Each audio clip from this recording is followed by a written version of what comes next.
Hey guys, well it's me, the Relatable Writer, and today I have a very special piece that I wrote for you guys. It's for my friend Andreas, who is serving in the military at the moment, and a background on Andreas. We met around Christmas, and he's like a great down to earth guy, and he's like an older brother to me right now, and I just like really miss him right now while he's in the military, up in Korea. And I hope you guys like get a chance to see Andreas how I see him as like this down to earth special person in my life. And I wrote this piece to kind of like honor him and like our friendship, and like I hope he likes it. And as you can tell, my hair is wet because I just got out of the shower, so sorry about that. And the last thing is that I'm sorry I haven't been posting videos lately. It's just that I just finished finals, and I was really like stressed out over the week studying and stuff. But I am free now, so I'll be trying to post more videos every week like I usually do and writing things. So yeah, anyway, this piece is called Stay Safe, My Friend, and I hope you guys like it. And yeah, so do what you guys are doing, comment, like, subscribe, and know I care for you guys, even though I'm kind of lagging on writing pieces. But like I said, since finals is done, I shall write more. And yeah, so here goes. Stay safe, my friend. I hope you guys like it. We all meet people every day, greeting them or saying thank you as they serve us our freshly made caramel frap, almost as if we have our own Harry Potter story written for us and we are living in it, being introduced to all these wonderful characters along the way. These characters are introduced to us to help us reach that goal at the end of the rainbow, and in turn, we will be a character in someone else's story. I had that kind of friend. I met him last year around Christmas, and he was the most down-to-earth person you could ever picture. We shared a close bond, and he was like an older brother to me, always listening to me talk about school, life, and stuff, with no goal in mind. We did this for fun, and we would talk about things such as ducks. He would always say that ducks can't fly, and if you asked him how he was keeping, he would say something along the lines of, "Good, because I have durable glue on my fingers." His name was Andreas, and I'm proud to say that I'm happy I got the chance to meet him. I decided to write this about him because he was my friend. I wanted something to show him that I'm proud of him, for others to know Andreas like I did. He was a teenager who played video games in his pastime. We met on an online game called League of Legends through a mutual friend. To some people, games are just games, but in this case, it was so much more. He had a positive, carefree vibe about him. In a match, while fighting against other people for control over certain objectives, we would make great team plays and come out ahead. He always called these outcomes ESPN plays.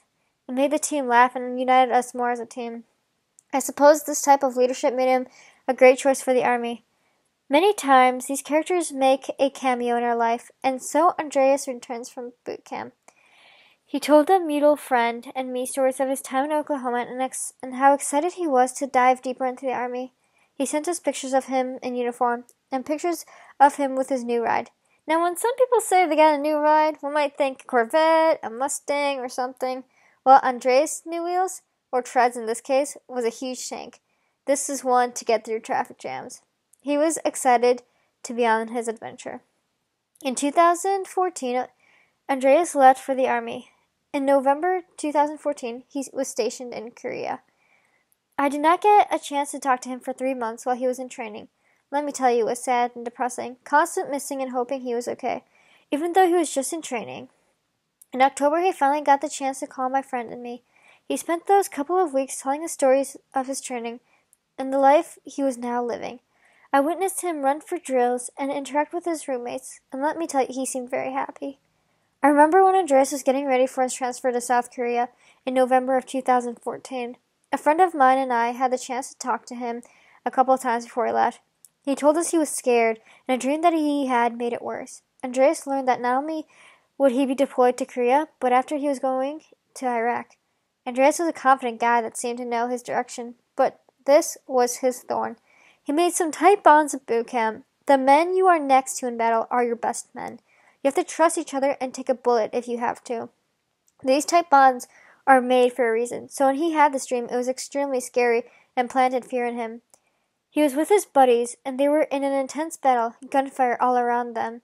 Explosions and loud noises. Everyone became slow motion and time froze as he watched bullets hit the men he had such a tight bond with. One by one they fell, and not only was that hard to watch, he realized he was the only one left. The fear of being alone with no support. He was up against his worst enemy in battle, and he had to face it alone. It was only a dream, but the realism of knowing this is a possibility in the army, especially the tensions overseas, scared him. I am a person of comfort. I try to help and give advice to my best ability, but this just left me speechless. He knew me very well, so he always told me not to worry, that he would be fine. This memory is one of the most important ones to me, because it showed that even though he was tough and ready to go into the army, he was scared, and so was I. I was not ready for him to leave for the army, and now I'm not ready knowing he might have to go into battle. He told me not to worry, but what am I doing? I am worrying, only because he is part of the family I invited him in. I don't want to lose a brother. We knew he would carry on and face his fears, and we sadly said goodbye and wished him the best. He left, giving us the most important lesson of any journey: facing your fears with heart and courage. If the path doesn't have the sharpest thorns, then the pot of gold isn't large enough. It isn't supposed to be easy, and Andreas taught us the path will be ugly. How we get through these roadblocks is what builds us character. We understand, even though we fight our way through the thorns, we will be scarred. These scars are the memories of our past and our journey to get to where we are today. They aren't meant to sorrow that we got them or complain that life was hard.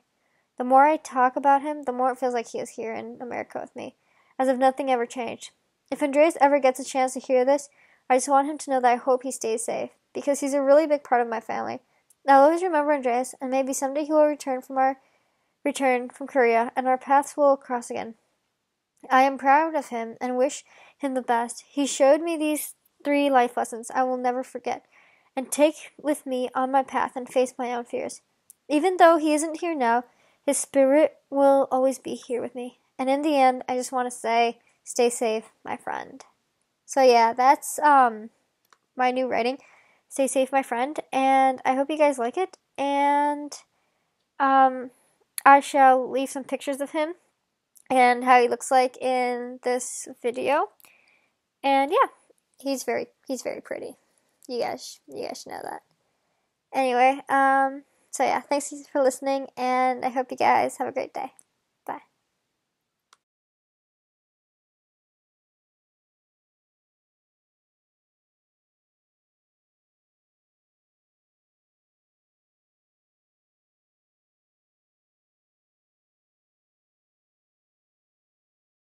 So yeah, guys, that is Andreas. Told you he's pretty. Anyway, so I hope you guys like it, and I hope you guys like, subscribe, comment, and, share and do all that fun stuff. And yeah, because, this YouTube thing is almost my life and stuff, so yeah. Love you guys, have a great week, and keep rocking. Bye.